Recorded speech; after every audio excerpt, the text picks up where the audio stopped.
Next topic is a law of mass action. Law of mass action. The law of mass action states that a rate of reaction, a rate is directly proportional to active mass concentration. Rate is directly proportional to active mass concentration. That is a law of mass action. Now we can say that the rate is directly proportional to concentration of reactant. Rate is directly proportional to concentration of reactant. Rate directly proportional to active mass concentration. Now active mass is nothing. Active mass. Active mass means part of the system participating in the reaction. Or we can say that it is the reactant mass actively participating. Reactant mass. So active mass means part of the reactant, part of the system participating in the reaction. Or it is the reactant mass actively participating. Reactant mass actively participating. That is active mass. So according to law of mass action, rate, it is directly proportional to concentration of the reactant. So adondana consider a reaction A plus B gives product. So according to law of mass action, that while we applying law of mass action law നമ്മൾ apply ചെയ്യുവാണെങ്കിൽ we can write rate, it is directly proportional to rate എന്തിന് proportional ആണെന്നാ പറഞ്ഞ concentration of the reactant. So these are the two reactants A and B. So A and B. From A concentration of B raised to എന്ത് വേണം നമ്മുടെ stoichiometric coefficient. So A raised to A, B raised to B. Rate directly proportional to A raised to A, B raised to B. Concentration of reactant. Okay. Now the proportionality മാറ്റുമ്പോഴത്തേക്കും നമുക്കറിയാം rate that is equal to a proportionality constant, that is the rate constant represented by K. Rate constant K into A raised to A, B raised to B. Okay, A and B എന്ന് പറയുന്നത് reactants ആണ്. Reactants, concentration of reactant, molar concentration of reactant, molar concentration of reactant A and B. Now small letter A and B എന്ന് പറയുന്നത് എന്താണ് stoichiometric coefficient of A and B, and K is the equilibrium, K is the rate constant. So law of mass action statement ഇതാണ്. Law of mass action state that the rate of a chemical reaction is directly proportional to the product of rate is directly proportional to the product of active masses of reactants with each active mass term raised to the power equal to its stoichiometric coefficient in the balanced equation. So rate A plus B gives product. Consider this particular reaction according to the law of mass action. Rate is directly proportional to product of active masses of the reactant. In this equation, the reactants are A and B. So A and B. ഒരു കാര്യം കൂടെ പറഞ്ഞിട്ടുണ്ട്, directly proportional to the product of active masses of reactants with each active mass term raised to the power equal to its stoichiometric coefficient. So small letter A and small letter B, this is the stoichiometric coefficient. So rate equation can be written as rate is proportional to A raised to A, B raised to B. A raised to A, B raised to B. So this is law of mass action. Now next is a mathematical expression for law of mass action. Law of mass action de mathematical expression നമ്മൾ കാണുവാണ്. അതായത് ഒരു reversible reaction consider the reversible reaction A plus B gives C plus D. Reversible reaction ആണ് കേട്ടോ. reversible reaction നോക്കുക. A plus B gives C plus D. അപ്പോൾ reversible reaction ന്റെ forward reaction മാത്രം first consider ചെയ്യുക. അതായത് first we are writing the law of mass action. അതായത് forward reaction law of mass action apply ചെയ്യുവാണ്. So forward reaction എന്ന് പറയുന്നത് എന്താണ്? A plus B gives C plus D. This is the forward reaction. അപ്പൊ ഈ റിയാക്ഷനിൽ നമ്മൾ law of mass action apply ചെയ്യുക. എങ്ങനെയാണ്? What is law of mass action? Law of mass action എന്ന് പറയുമ്പോൾ റേറ്റ് ഇസ് ഈക്വൽ, ഇത് ഫോർവേഡ് റിയാക്ഷൻ ആണ്, ഫോർവേഡ് റിയാക്ഷൻ. സോ നമുക്ക് എഴുതാം rate of forward reaction is equal to, rate എന്തിന് proportional ആണെന്നാ പറഞ്ഞേ? Concentration of the reactant, proportional to concentration of reactant. അതിന്റെ കൂടെ എന്ത് പറയണം? Stoichiometric coefficient raised to, power ആയിട്ട് പവർ ആയിട്ട് സ്റ്റോഷിയോമെട്രിക് കോഎഫിഷ്യന്റ് വരും. സോ റേറ്റ് എന്തിന് പ്രൊപ്പോർഷണൽ ആണ്? Concentration of reactant. ഈ ഫോർവേഡ് റിയാക്ഷൻ, ഈ ഒരു റിയാക്ഷൻ കൺസിഡർ ചെയ്യുകയാണെങ്കിൽ നിങ്ങൾക്ക് അറിയാം, what are the reactants? A and B are the reactant. A B എന്ന് പറയുന്നതാണ് റിയാക്ടന്റ്. സോ ഇക്വേഷൻ നമുക്ക് എങ്ങനെ എഴുതാം? Rate is equal, rate of forward reaction is equal to A raise to A B raise to B. Rate of forward reaction is equal to A raise to A B raise to B. Okay, അതായത് ഇവിടെ constant ഉണ്ട്, constant വരുന്നത് കൊണ്ടാണ് equal ആയിട്ട്, equal sign ഇട്ട് എഴുതുമ്പോൾ constant എഴുതണം. അതായത് കെ എഫ് റേറ്റ് കോൺസ്റ്റന്റ്, ഈ പെർട്ടിക്കുലർ റിയാക്ഷന് റേറ്റ് കോൺസ്റ്റന്റ് ആണ് കെ എഫ് എന്ന് പറയുന്നത്. റേറ്റ് നമ്മൾ directly proportional to concentration of A raise to A B raise to B. Proportionality മാറ്റുമ്പോഴത്തേനും കോൺസ്റ്റന്റ് കൊണ്ട് മൾട്ടിപ്ലൈ ചെയ്തു. That is rate of forward reaction is equal to kf, where kf എന്ന് പറയുന്നത് എന്താണ്? Rate constant ആണ്. kf is the rate constant. So rf is equal to kf into a raised to a b raised to b. So this is the equation. Forward reaction consider ചെയ്യുമ്പോൾ ഉള്ള forward റിയാക്ഷനിൽ നമ്മൾ law of mass action apply ചെയ്തതാണിത്.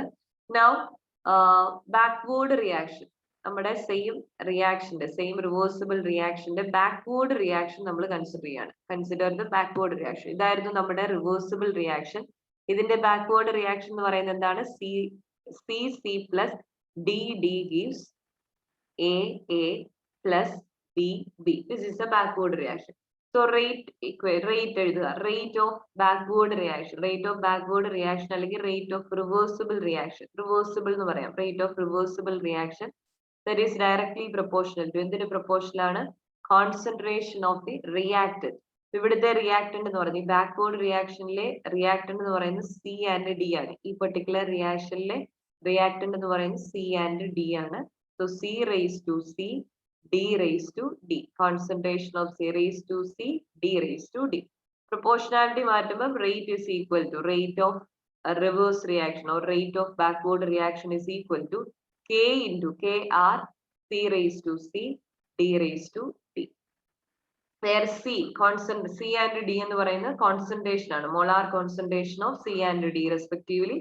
Small letter C and small letter D എന്ന് പറയുന്നത് stoichiometric coefficient ആണ്. KR എന്ന് പറയുന്നത് എന്താണ്? Rate constant ആണ്. KR is rate constant. KR is rate constant. Now നമുക്കറിയാം ഇക്വിലിബ്രിയത്തിൽ നമുക്കിപ്പോ കിട്ടിയ രണ്ട് ഇക്വേഷൻസ് ആണ് ഈ എഴുതിയിരിക്കുന്നത്. First two equation. ഇപ്പൊ ഫോർവേഡ് റിയാക്ഷൻ, നമ്മുടെ റിവേഴ്സിബിൾ റിയാക്ഷന്റെ forward and backward reaction consider ചെയ്തപ്പോൾ ഉള്ള rate of forward reaction is K F into A raise to A B raise to B. Rate of backward reaction or rate of reverse reaction is equal to K R concentration of C raise to C D raise to D. നമുക്കറിയാം at equilibrium, നമ്മൾ ആദ്യമേ തന്നെ പഠിച്ചു, at ഇക്വിലിബ്രിയത്തില് rate of forward reaction is equal to rate of reverse reaction. Rate of forward reaction is equal to rate of reverse reaction അല്ലെങ്കിൽ rate of backward reaction. So നമുക്ക് എങ്ങനെ എഴുതാൻ പറ്റും ഈ equations? K F A raise to A B raise to B is equal to K R C raise to C D raise to D, D raise to D. Now what is kf by kr? Kf by kr is equal to, kf by kr എന്ന് പറയുന്നത് എന്തായിരിക്കും? Concentration of c raised to c, concentration of d raised to d divided by concentration of a raised to a, b raised to b. This is kf by kr. And this kf by kr we can write it as kf by kr is equal to kc. Kf by kr is kc, which is equal to c raised to c d raised to d by a raised to a b raised to b. And this Kc is called equilibrium constant of the reaction. At equilibrium, rate of forward reaction is equal to rate of backward reaction. അതിൽ നിന്നാണ് kf by kr is equal to നമ്മൾ എങ്ങനെ എഴുതി? kf by kr is Kc, that is the equilibrium constant of this particular reaction. Equilibrium constant of the reaction. Clear ആണല്ലോ? So ഒരു reaction തന്നാൽ നമുക്ക് equilibrium constant എഴുതാനായിട്ട് പഠിക്കണം. റിയാക്ഷൻ തന്നാൽ ഇക്വിലിബ്രിയം കോൺസ്റ്റന്റ് എഴുതാൻ. ഇക്വിലിബ്രിയം കോൺസ്റ്റന്റ് എന്ന് പറയുന്നത് ഇത്രയേ ഉള്ളൂ. ഇക്വിലിബ്രിയം കോൺസ്റ്റന്റ് Kc എന്ന് പറയുന്നത് എന്തായിരിക്കും? Concentration of product by concentration of reactant ആയിരിക്കും. Product of concentration of product by product of concentration of reactant, that is equilibrium constant. അപ്പൊ നമുക്കൊരു എക്സാമ്പിൾ കാണാം. റൈറ്റ് ദ ഇക്വിലിബ്രിയം constant എഴുതുക. Write the equilibrium constant for this particular equation. N2 plus O2 gives 2NO. N2 plus O2 gives 2NO. Write the equilibrium constant for this particular reaction. Equilibrium constant Kc, that is equal to Kf by Kr, that is equal to concentration of product. ഇവിടെ product ആരാണ്? NO divided by concentration of reactant. ഏതൊക്കെ reactant ഉണ്ടോ അതെല്ലാം consider ചെയ്യണം. Product of concentration of product by product of concentration of reactant ആണ്. So NO is the product. So product concentration raised to the power ഏതാണ്? Stoichiometric coefficient നമ്മൾ power ആയിട്ട് എഴുതും. So 2 divided by concentration of reactant. These are the two reactants N2 O2. ഇവിടുത്തെ stoichiometric coefficient 1 ആണ്. അതുകൊണ്ട് നമ്മൾ 1 represent ചെയ്യുന്നില്ലെന്ന് ഉള്ളൂ. So equilibrium constant is Kc is equal to NO, concentration of NO raised to the power 2 by concentration of N2 and O2. Stoichiometric coefficient എപ്പോഴും എന്തായിട്ട് power ആയിട്ട് represent ചെയ്യാന്ന് ഓർക്കുക. പിന്നെന്താണ്? Concentration of product by concentration of reactant, that is equilibrium constant. Now one more example. ഒരു example കൂടെ നോക്കിയേ. N2 plus 3H2 gives 2NH3. N2 plus 3H2 gives 2NH3. Kc is equal to equilibrium constant Kc എന്ന് പറയുന്നത് എന്തായിരിക്കും? NH3 product concentration, then stoichiometric coefficient 2 raised to 2, then reactant concentration N2 and hydrogen, product of concentration of reactant. So N2 and H2. Okay, hydrogen concentration, sorry, stoichiometric coefficient 3 ആണ്. So raised to the power 3 എന്ന് എഴുതണം. 3 H2 raised to 3 3. So this is how we write equilibrium constant for a particular reaction. ഒരു reaction equilibrium constant നമ്മൾ എഴുതുന്നത് ഇങ്ങനെയാണ്. Now, different factors affecting equilibrium constant. അതായത് equilibrium constant depends on two factors. രണ്ട് factorsനെ equilibrium constant depend ചെയ്യുന്നു. The first one is reaction, the reaction stoichiometry, and the second is the temperature, reaction coefficient and reaction stoichiometry and temperature.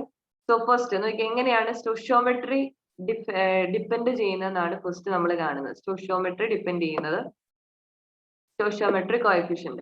ഇവിടെ നോക്കുക, consider the reaction A plus B gives C plus D.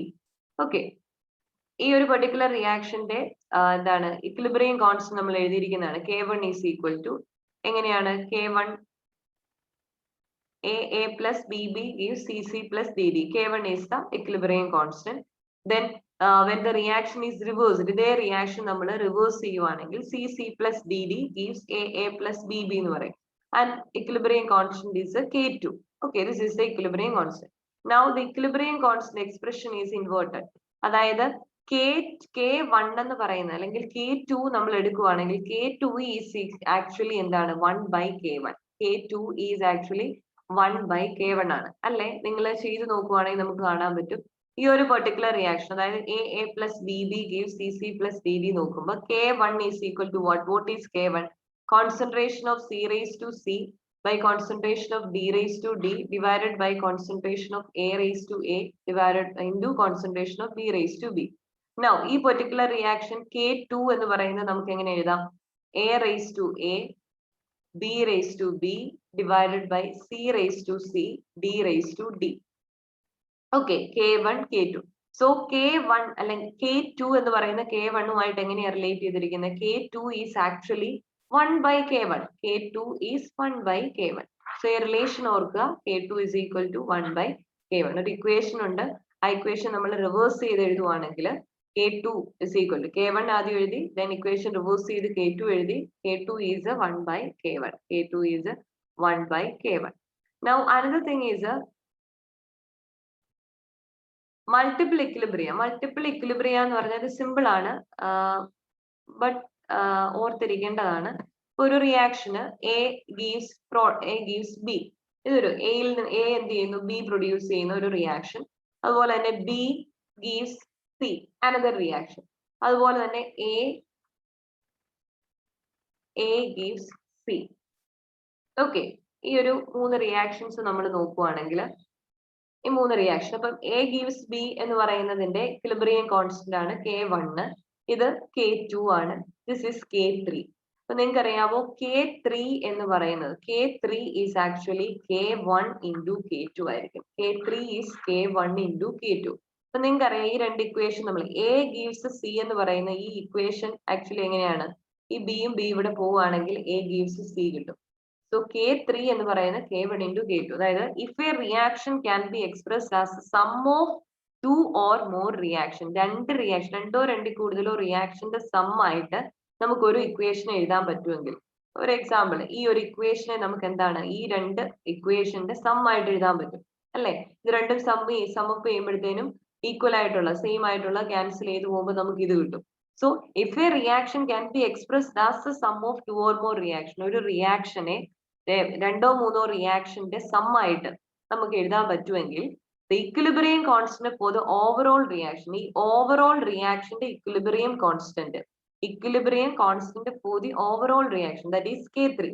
ഇവിടെ ഈ ഒരു കേസിൽ K3 equilibrium constant for the overall reaction is given by the product of equilibrium constant of the individual reaction. Individual reactionന്റെ equilibrium constantന്റെ product ആയിരിക്കും equilibrium constant of the overall reaction. This is very important. First നമ്മൾ കണ്ടത് ഓർക്കണം, രണ്ട് equations തന്നിട്ടുണ്ട്, ഒരു equation ഉണ്ട്, അതിനെ നേരെ റിവേഴ്സ് ചെയ്തു, അങ്ങനെ നമ്മൾ അതിന്റെ രണ്ടിന്റെ equilibrium constant എഴുതുവാണെങ്കിൽ K1 is equal to 1 by K2 അല്ലെങ്കിൽ K2 is equal to 1 by K1. അതായത് ഫസ്റ്റ് കേസ് നമ്മൾ കണ്ട, അത് ഓർക്കണം. അതുപോലെ തന്നെ ഒരു റിയാക്ഷനെ നമുക്ക് ഒന്നിൽ കൂടുതൽ റിയാക്ഷന്റെ സം ആയിട്ട് നമുക്ക് റെപ്രസെന്റ് ചെയ്യാൻ പറ്റുമെങ്കിൽ ഈ ഓവറോൾ റിയാക്ഷന്റെ ഇക്വിലിബ്രിയം കോൺസ്റ്റന്റ് എന്ന് പറയുന്നത് that is equal to the product of the individual reaction. Individual റിയാക്ഷന്റെ ഇക്വിലിബ്രിയം കോൺസ്റ്റന്റിന്റെ പ്രോഡക്റ്റ് ആയിരിക്കും എന്തെന്ന് പറയുന്നത്, ഓവറോൾ റിയാക്ഷന്റെ ഇക്വിലിബ്രിയം കോൺസ്റ്റന്റ് എന്ന് പറയുന്നത്. ഓക്കെ, നൗ Kc വാല്യൂവിന്റെ റിലേഷൻ ആണ് പറയുന്നത്. Kc value, this is also important. നിങ്ങൾ ഒരു ഇക്വേഷൻ കൺസിഡർ ചെയ്യുക, A plus B B give C C plus D D. A plus B B give C C plus D D. ഈ ഇക്വേഷന്റെ equilibrium constant നമ്മൾ എഴുതുവാണെങ്കിൽ A plus B B C C plus D D, ഇതിന്റെ equilibrium constant എന്ന് പറയുന്നതാണ് Kc is equal to C raised to C D raised to D by A raised to A B raised to B. നമ്മൾ ഈ എഴുതിയിരിക്കുന്നത് okay, equilibrium constant ആണ് C raised to C D raised to D A raised to A B raised to B. ഇവിടെ പറയുന്ന ഇതാണ്, ഈ Kc value എന്ന് പറയുന്നത് ഇക്വിലിബ്രിയം കോൺസ്റ്റന്റിന്റെ വാല്യൂ ഗ്രേറ്റർ ആണെങ്കിൽ, Kc വാല്യൂ ഒരു ഹയർ വാല്യൂ ആണെങ്കിൽ, if it is greater than 10 raised to 3, എന്താണ് സംഭവിക്കുന്നതെന്ന് അറിയാം, റിയാക്ഷൻ ഈസ് ഫോർവേഡ് ഡോമിനന്റ് ആയിരിക്കും. Reaction is forward dominant. നിങ്ങൾ ഇത് ഈ റിയാക്ഷൻ നോക്കുവാണെങ്കിൽ അറിയാം, Kc വാല്യൂ ഹൈ, ആ കേസാണ് നമ്മൾ പറയുന്നത്. Kc വാല്യൂ ഹൈ എന്ന് പറഞ്ഞാൽ അതിന്റെ മീനിങ് എന്താ, C raised to C D raised to D, അതായത് ഇതിന്റെ കോൺസെൻട്രേഷൻ എന്തായിരിക്കണം, ഹയർ ആയിരിക്കണം. ഈ വാല്യൂ അതായത് ന്യൂമറേറ്റർ ഹയർ ആയിട്ട് വരുമ്പോഴാണ് Kc വാല്യൂ ഗ്രേറ്റർ ആയിട്ട് വരുന്നത്. ഇനി വാട്ട് ഈസ് ദിസ് ന്യൂമറേറ്റർ? ഈ ന്യൂമറേറ്റർ എന്ന് പറയുന്നത് ആക്ച്വലി എന്താണ്, പ്രോഡക്റ്റ് കോൺസെൻട്രേഷൻ ആണ്. C raised to C D raised to D ഇതെന്ന് പറയുന്നത് എന്താണ്, സിയും ഡി എന്ന് പറയുന്നത് പ്രോഡക്റ്റ് ആണ്. അപ്പൊ പ്രോഡക്റ്റിന്റെ കോൺസെൻട്രേഷൻ ഗ്രേറ്റർ ആവുമ്പോൾ Kc വാല്യൂ, ഇക്വിലിബ്രിയം കോൺസ്റ്റന്റിന്റെ വാല്യൂ എന്തായിരിക്കും, ഗ്രേറ്റർ ആയിരിക്കും. ഇനി എപ്പോഴാണ് പ്രോഡക്റ്റിന്റെ കോൺസെൻട്രേഷൻ ഗ്രേറ്റർ ആവുന്നത്, ഫോർവേഡ് നടക്കുമ്പോഴാണോ ബാക്ക്വേർഡ് നടക്കുമ്പോഴാണോ? ഷുവർ ആയിട്ട് നിങ്ങൾക്ക് അറിയാം, ഫോർവേഡ് റിയാക്ഷനിലാണ് പ്രോഡക്റ്റിന്റെ കോൺസെൻട്രേഷൻ ഗ്രേറ്റർ ആകുന്നത് അല്ലെ. ഫോർവേഡ് റിയാക്ഷൻ ഫോർവേഡ് ആവുമ്പോൾ ഇങ്ങോട്ടേക്ക് റിയാക്ഷൻ നടക്കുമ്പോൾ എന്താ സംഭവിക്കുന്നത്, റിയാക്ടന്റിന്റെ കോൺസെൻട്രേഷൻ കുറഞ്ഞു വരും, പ്രോഡക്റ്റിന്റെ കോൺസെൻട്രേഷൻ കൂടി വരും. അപ്പം Kc വാല്യൂ ഹയർ ആകുന്നത് പ്രോഡക്റ്റ് കോൺസെൻട്രേഷൻ ഹയർ ആവുമ്പോൾ, ന്യൂമറേറ്റർ ഹയർ ആവുമ്പോഴാണ്, അതായത് പ്രോഡക്റ്റ് കോൺസെൻട്രേഷൻ ഗ്രേറ്റർ ആവുമ്പോൾ. പ്രോഡക്റ്റ് കോൺസെൻട്രേഷൻ ഹയർ ആകുന്ന എപ്പോഴാണ്, ഫോർവേഡ് നടക്കുമ്പോഴാണ്, റിയാക്ഷൻ ഫോർവേഡ് നടക്കുമ്പോഴാണ് എന്ത്, പ്രോഡക്റ്റ് കോൺസെൻട്രേഷൻ ഇൻക്രീസ് ചെയ്യുന്നത്. So when The Kc value is high, reaction is forward dominant. Okay, reaction forward dominant ആയിരിക്കും. Now, the next case, അടുത്ത case നോക്കിയേ. അതായത് ഈ കെ സി വാല്യൂ എന്ന് പറയുന്നത് ഈ വാല്യൂ ലോവർ ആണെങ്കിൽ, കെ സി വാല്യൂ ലോ ആണെങ്കിൽ, അതായത് 10⁻³ ലോവർ വാല്യൂ ആണെങ്കിൽ എന്ത് സംഭവിക്കും? കെ സി വാല്യൂ ലോവർ ആകുന്ന എപ്പോഴാ? ഈ കെ സി വാല്യൂ ലോവർ ആകുന്നത് പ്രോഡക്റ്റിന്റെ റിയാക്ടന്റിന്റെ കോൺസെൻട്രേഷൻ, അതായത് നമ്മുടെ ഡിനോമിനേറ്റർ വാല്യൂ ഹയർ ആവുമ്പോൾ, ഡിനോമിനേറ്റർ ഹയർ ആവുമ്പോഴാണ് കെ സി വാല്യൂ എന്ത് ചെയ്യുന്നത്? കുറയുന്നത്. കെ സി വാല്യൂ കുറയുന്നത് ഡിനോമിനേറ്റർ കുറയുമ്പോഴാണ്. And what is this denominator? It is reactant concentration. A എന്നും പറയുന്നത്, എ ബി എന്നൊക്കെ പറയുന്നത് റിയാക്ടന്റ് ആണ്. അപ്പൊ റിയാക്ടന്റിന്റെ കോൺസെൻട്രേഷൻ ഇൻക്രീസ് ചെയ്യുമ്പോൾ കെ സി വാല്യൂ എന്ത് ചെയ്യുന്നു? ഡിക്രീസ് ചെയ്യുന്നു. കെ സി വാല്യൂ ലോവർ ആവും. ഇനി എപ്പോഴാണ് റിയാക്ടന്റിന്റെ കോൺസെൻട്രേഷൻ കൂടുന്നത്? റിയാക്ടന്റിന്റെ കോൺസെൻട്രേഷൻ കൂടുന്ന എപ്പോഴാ? ബാക്ക്വേർഡ് ഡയറക്ഷനിലാണ്. റിയാക്ഷൻ ബാക്ക്വേർഡ് ഡയറക്ഷനിലാണ് റിയാക്ടന്റിന്റെ കോൺസെൻട്രേഷൻ കൂടുന്നത്. അതായത് ഇങ്ങോട്ടേക്ക് പോകും തോറും എന്താണ്? പ്രോഡക്റ്റ് എല്ലാം എന്തായിട്ട് മാറുക? റിയാക്ടന്റ് ആയിട്ട് മാറുകയാണ്. പ്രോഡക്റ്റിന്റെ കോൺസെൻട്രേഷൻ കുറയും, റിയാക്ടന്റിന്റെ കോൺസെൻട്രേഷൻ കൂടും. അപ്പൊ റിയാക്ടന്റിന്റെ കോൺസെൻട്രേഷൻ കൂടുമ്പോഴാണ് ഇക്വിലിബ്രിയം കോൺസ്റ്റന്റിന്റെ വാല്യൂ ലോവർ ആകുന്നതെന്ന് പറഞ്ഞു. അപ്പൊ low value, equilibrium constant low ആകുമ്പോഴത്തേനും എന്താണ് ആക്ച്വലി നടക്കുന്നത്? Reaction is backward dominant. Reaction is backward dominant. ഇനി മോഡറേറ്റ് വാല്യൂ ആണെങ്കിൽ, അതായത് K C value in between 10⁻³ and 10⁻³ ആണെങ്കിൽ ഇക്വിലിബ്രിയം എന്തായിരിക്കും? നെയ്തർ ഡയറക്ഷൻ, ഒരു ഡയറക്ഷനിലും എന്ത് ചെയ്യത്തില്ല? ഡോമിനേറ്റ് ചെയ്യത്തില്ല. ഒരു ഡയറക്ഷനിലും ഡോമിനേറ്റ് ചെയ്യത്തില്ല. അപ്പൊ ഈ ഒരു 3 കേസസ് ഓർത്തിരിക്കുക. Okay. Now another term is a reaction quotient. Reaction quotient, it is actually എന്താണ്? സിമിലർ ടു ഇക്വിലിബ്രിയം കോൺസ്റ്റന്റിനോട് സിമിലർ ആണ്. ഇക്വിലിബ്രിയം കോൺസ്റ്റന്റ് എന്ന് പറയുമ്പോൾ നമ്മൾ ഏതാണ്? ഇക്വിലിബ്രിയത്തിലെ കാര്യമാണ് പറയുന്നത്. അറ്റ് ഇക്വിലിബ്രിയത്തിലാണ് ഇക്വിലിബ്രിയം കോൺസ്റ്റന്റ് എന്ന് യൂസ് ചെയ്യുന്നതേ ഉള്ളൂ. അതല്ലാതെ വേറെ ഏത് ടൈമിൽ, അല്ലെങ്കിൽ വേറെ ഏത് കോൺസെൻട്രേഷനിൽ, ഏത് പെർട്ടിക്കുലർ ടൈമിൽ യൂസ് ചെയ്യുവാണെങ്കിൽ നമ്മൾ അതെന്തായിരിക്കും? എന്താണ്? റിയാക്ഷൻ കോഷ്യന്റ് എന്ന് പറയും. നിങ്ങൾ നോക്കുവാണെങ്കിൽ അറിയാം, A plus B B gives C C plus D D.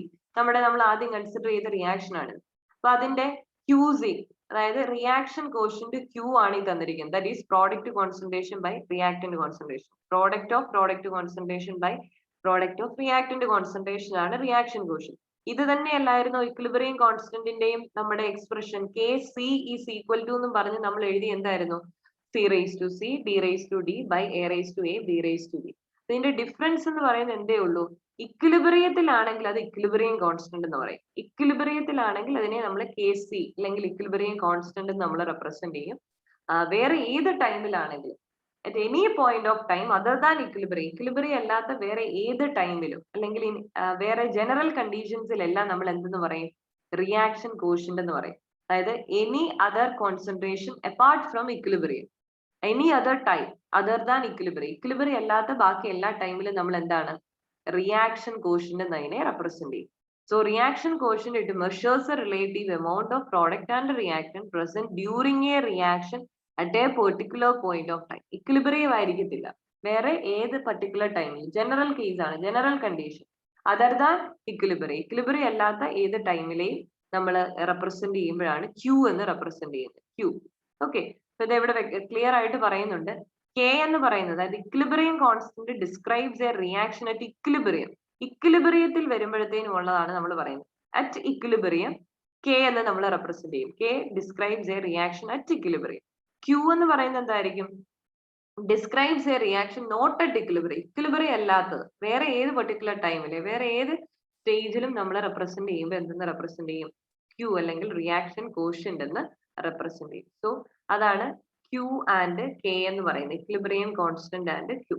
Now what is the relation between this equilibrium constant and reaction quotient? ഇത് എപ്പോഴും ക്വസ്റ്റ്യൻ ചോദിക്കുന്നതാണ്. ഇതിനെ ബേസ് ചെയ്ത് Q greater than K, what happens? Q less than K, Q is equal to K. ഈ 3 cases ഓർത്തിരിക്കണം. അപ്പൊ നിങ്ങൾ simple ആയിട്ട് നിങ്ങൾക്ക് ഓർക്കാനായിട്ട് ഞാനൊരു ഇത് പറയുവാണ്. അതായത് this is start, നമ്മൾ റിയാക്ഷൻ സ്റ്റാർട്ട് ചെയ്യുന്നത്, this is end, റിയാക്ഷന്റെ എൻഡ്. നമുക്കറിയാം ഇവിടെയാണ് ഇക്വിലിബ്രിയം അറ്റൈൻ ചെയ്യുന്നതെന്ന് വിചാരിക്കുക. ഇക്വിലിബ്രിയം, അതായത് ഇവിടെ ഇക്വിലിബ്രിയം എന്ന് പറയുമ്പോഴത്തേനും നമ്മൾ എന്തെന്ന് റെപ്രസെന്റ് ചെയ്യും? കെ സി എന്ന് റെപ്രസെന്റ് ചെയ്യും. സോ മിഡിലിൽ കെ സി എന്ന് പറഞ്ഞിരിക്കും. സോ ഫസ്റ്റ് കണ്ടീഷൻ എന്താണ്? Q എന്ന് പറയുന്ന reaction quotient greater than K. Equilibrium കോൺസ്റ്റന്റിനേക്കാളും ഗ്രേറ്റർ ആയിട്ട് ആയിരിക്കുന്നു റിയാക്ഷൻ കോഷ്യന്റ്. സോ ഇവിടെയാണ് റിയാക്ഷൻ കോഷ്യന്റ് എന്ന് വിചാരിക്കുക. Reaction quotient. So reaction quotient greater than K ആണെങ്കിൽ എന്ത് സംഭവിക്കും? എങ്ങോട്ടേക്കായിരിക്കും റിയാക്ഷൻ നടക്കുന്നതെന്നാണ് നമ്മുടെ ക്വസ്റ്റ്യൻ. റിയാക്ഷൻ കോഷ്യന്റ് ക്യൂവിന്റെ വാല്യൂ ആണ് greater. Q greater than K C ആണെങ്കിൽ നിങ്ങൾ നോക്കി, നമുക്കറിയാം നമ്മൾ എപ്പോഴും സിസ്റ്റം എന്തിനെ ട്രൈ ചെയ്യത്തുള്ളൂ? ഇക്വിലിബ്രിയം അറ്റൈൻ ചെയ്യാനേ നോക്കത്തുള്ളൂ. കാരണം ഇക്വിലിബ്രിയം എന്ന് പറയുന്നത് സ്റ്റേബിൾ ആയിട്ട്, സ്റ്റെബിലിറ്റി ഉണ്ട് അവിടെ. അതുകൊണ്ട് ഇക്വിലിബ്രിയം അറ്റൈൻ ചെയ്യാനായിട്ട് നോക്കും. ഈ ക്യൂ ഇപ്പൊ ഇവിടെ ഇങ്ങോട്ടേക്ക് ഇക്വിലിബ്രിയത്തിലേക്ക് വരണമെങ്കിൽ ഇവിടെയാണ് ക്യൂ, റിയാക്ഷൻ കോഷ്യന്റ്, ഇതാണ് ഇക്വിലിബ്രിയം. അപ്പൊ ഈ ഇക്വിലിബ്രിയം അറ്റൈൻ ചെയ്യണമെങ്കിൽ ഇത് എങ്ങോട്ടേക്ക് നടക്കണം? റിയാക്ഷൻ എങ്ങോട്ടേക്ക് നടക്കണം? ലെഫ്റ്റ് സൈഡിലേക്ക് നടക്കണം. ലെഫ്റ്റ് റിയാക്ഷൻ ലെഫ്റ്റിലേക്ക് നടക്കണം എന്ന് പറഞ്ഞാൽ ബാക്ക്വേർഡ്, റിയാക്ഷൻ ബാക്ക്വേർഡ് ആയിരിക്കണം. സോ അതാണ് ഇവിടെ പറയുന്നത്. Q greater than K, reaction favours the reactant causing the system to shift to the left. Reaction എങ്ങോട്ടേക്കാണ് നടക്കുന്നത്? Reaction shift to the left. ലെഫ്റ്റിലേക്ക് റിയാക്ഷൻ നടക്കുന്നു. Reaction shift to the left, അതായത് backward റിയാക്ഷനെ ഫേവർ ചെയ്യുന്നു. ക്യൂ ഗ്രേറ്റർ ദാൻ കെ ആണെങ്കിൽ reaction എന്താണ്? System shift to the left ആയിരിക്കും. ഓക്കെ, ഇനി നെക്സ്റ്റ് കണ്ടീഷൻ നോക്കുക. Q greater than K, Q less than K, reaction quotient less than K ആണെങ്കിൽ, equilibrium കോൺസ്റ്റന്റിനേക്കാളും കുറവാണ് റിയാക്ഷൻ കോഷ്യന്റ് എങ്കിൽ, അതായത് ഇവിടെ കൺസിഡർ ചെയ്യാം.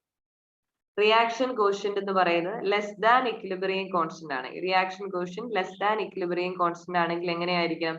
ഇക്വിലിബ്രിയം അറ്റൈൻ ചെയ്യണം. അതായത് ഇങ്ങോട്ടേക്ക് വരണമെങ്കിൽ എന്ത് ചെയ്യണം? ഇവിടുന്ന് ഇങ്ങോട്ടേക്ക് പോകണം, അല്ലെ? എന്ന് പറഞ്ഞാൽ എങ്ങോട്ടേക്കാണ് റിയാക്ഷൻ നടക്കുന്നത്? റൈറ്റിലേക്ക് നടക്കണം, ഫോർവേഡ് ഡയറക്ഷനിൽ നടക്കണം. അപ്പൊ ക്യൂ ലെസ് ദാൻ കെ ആണെങ്കിൽ റിയാക്ഷൻ സിസ്റ്റം എങ്ങോട്ടേക്കാണ്? System will shift to the right. System will shift to right, അതായത് ഫോർവേഡ് നടക്കും. Reaction shift to shift in the forward direction, അല്ലെങ്കിൽ reaction shift to the right side. ഇനി K is equal to Q ആണെങ്കിൽ, Q is equal to K ആണെങ്കിൽ എന്തായിരിക്കും? System ഇക്വിലിബ്രിയത്തിലായിരിക്കും. നമുക്ക് വേറെ ഒന്നും പറയേണ്ട ആവശ്യമില്ല. Q is equal to K ആണെങ്കിൽ സിസ്റ്റം ഇക്വിലിബ്രിയത്തിലായിരിക്കും. അപ്പൊ ഈ രണ്ട് കണ്ടീഷൻസ് നിങ്ങൾ ഓർത്തിരിക്കണം. Q greater than K and Q less than K. Q greater than K ആണെങ്കിൽ എന്തായിരിക്കും? റിയാക്ഷൻ ഫോർവേഡ്, റിയാക്ഷൻ ബാക്ക്വേർഡ് ആയിരിക്കും നടക്കുന്നത്. റിയാക്ഷൻ മൂവ്സ് ബാക്ക്വേർഡ് ഡയറക്ഷൻ, അതാണ് system moves to system shift to the left എന്ന് പറയുന്നത്. Then Q less than K ആണെങ്കിൽ reaction favours in the backward, reaction എങ്ങോട്ടേക്കാണ് നടക്കുന്നത്? ഫോർവേഡ് ഡയറക്ഷൻ നടക്കും. Forward direction, that is towards right. Q is equal to K ആണെങ്കിൽ എന്തായിരിക്കും? Equilibrium ആയിരിക്കും, at equilibrium. Okay, that's all. Thank you.